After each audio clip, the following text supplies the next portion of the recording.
दारुल हुकूमत लाहौर में भाटी गेट दाता दरबार के करीब खुले मेन होल में मां बेटी के गिरने के दिलखराश वाक़े ने पूरे शहर को हिलाकर रख दिया। मां की लाश के बाद आज 18 घंटे बाद बच्ची की लाश भी मिल गई। वाक़या बुध की रात पेश आया था, जिसके बाद पहले मां की लाश मिली और आज बच्ची की लाश भी बरामद कर ली गई। रेस्क्यू ऑपरेशन में 50 से ज़ायद एहलकारों ने हिस्सा लिया।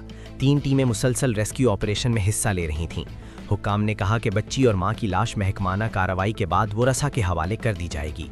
वज़ीर आला पंजाब मरियम नवाज़ ने वाक़े का सख्त नोटिस लेते हुए गफलत के ज़िम्मेदारों के तयन के लिए हाई लेवल इंक्वायरी कमेटी कायम करके 24 घंटों में रिपोर्ट तलब कर ली, जबकि कुछ अफसरान को नाअहली और गफलत पर मुअत्तल भी कर दिया गया। DIG ऑपरेशंस का कहना था कि अहले खाना जैसा कहेंगे वैसी ही कार्रवाई की जाएगी और जिसकी भी गफलत साबित हुई उसके खिलाफ सख्त एक्शन लिया जाएगा। देखिए, हमें 8:30 बजे करीब कल हमें कॉल मसूल हुई थी यहाँ पे कि एक बच्ची और एक औरत जो है वो यहाँ पे सीवरेज में गिर गई हैं। तो हमने फौरी तौर पे अपनी टीमों को यहाँ पे मोबिलाइज़ करवाया और यहाँ पे टीमें हमारी पहुँची हैं और उन्होंने यहाँ पे रेस्क्यू ऑपरेशन शुरू किया है। वाक़या कल का है, तो 7:20 का जो हमारी कज़न है सादिया विद हस्बैंड यहाँ पे आए थे अपना दाता साहब पे हाज़िरी के लिए।